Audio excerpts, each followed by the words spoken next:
then I decided to go back up to the hot zone and put a couple of cameras out up there and put the audio up there to see what kind of vocalizations that was happening up there. And so I went up there and I found a trail going through the undergrowth. Looked like a pretty good trail, so I decided to follow it.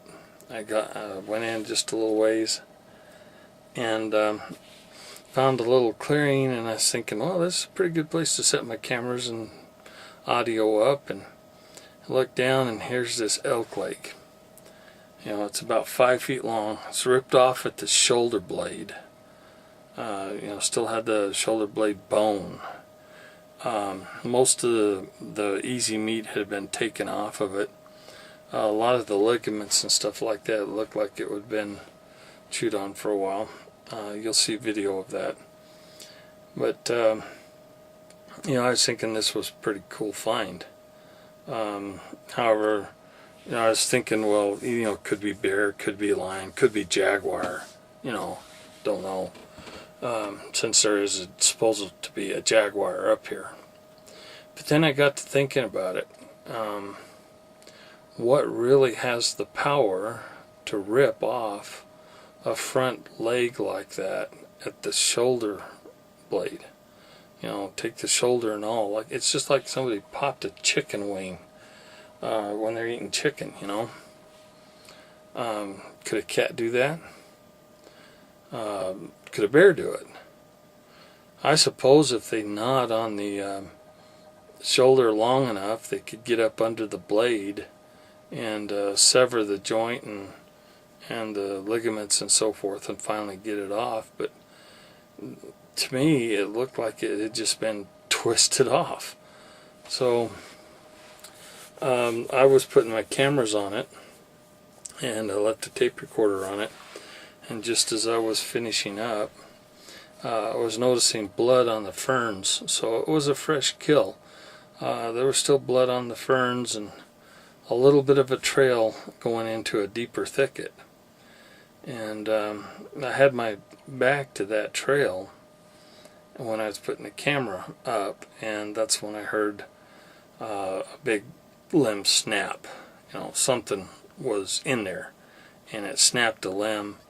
And I heard several other small branches break. And so I realized that probably whatever owned that leg bone was still there. So I turned around and I faced it, the noise, and I backed out of there. And let me tell you, the truck wasn't that far away, but still, it wasn't close enough. So I backed out of there. Now tomorrow, I've got to go up there, and I've got to get my camera, and I've got to get my tape recorder, and I'm really hoping I have something there. You know, I'm really hoping that I can see what it is that's powerful enough to rip off a front leg off of an elk. So, really exciting. I came back home, or back to my trailer. It's almost home now.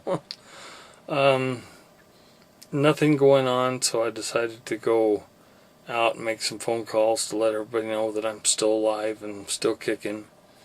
I'm having a blast doing this, folks, and I really hope you subscribe and watch my videos with me staying up here like this long term occasions.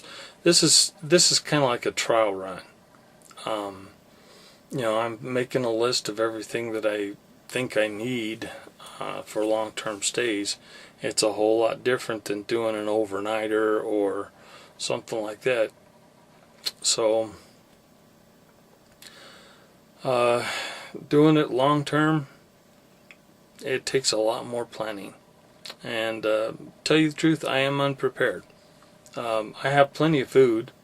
I think I might run out of battery power. And it does get a little bit boring.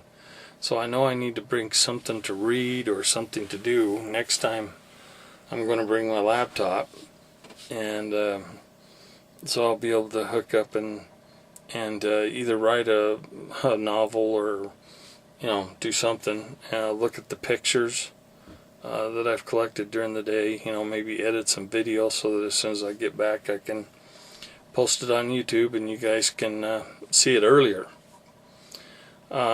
If you really like what I'm doing, let everybody know. And this is the way you do Bigfoot hunting. You don't go state to state chasing, you know, reports. You figure out where they are. Then you go and spend some time there and find out if they're really there. You can't do it on an overnighter, on a 24-hour hop. You've got to spend at least a week to figure out if there's really something there. So that's what I'm doing. In some cases it's going to be very boring. In some cases it might get pretty exciting, like today. You know, I've got my pumper pumping pretty darn good, you know. So I am going to eventually get somebody that will stick with me, like an intern or something like that, so that we can come up here and for safety reasons, I need somebody here with me to, you know, in case something happens, you know, one of us can go for help. Since there's no communications up here, no cell phone service, you have to drive to get in view of a microwave station before you can get cell service, and that's probably 15-20 miles. So so it does, you know, it's kind of exciting, but you don't want to be alone if you got hurt or something like that. It might be a long time. That's about it for tonight, or for today. It's still fairly early in the evening. It's only about 8:30. I'm gonna go ahead and sign off for now, and if any activity starts happening, any whistles or vocalizations or anything like that, I'll let you know. And maybe tomorrow will be really exciting when I go back and get my cameras and audio and see what was up there. I'm hoping, you know, there's a lot of growling on the audio and, you know, something grabbing that bone, and that would be really exciting. So, alright, good enough. See you later.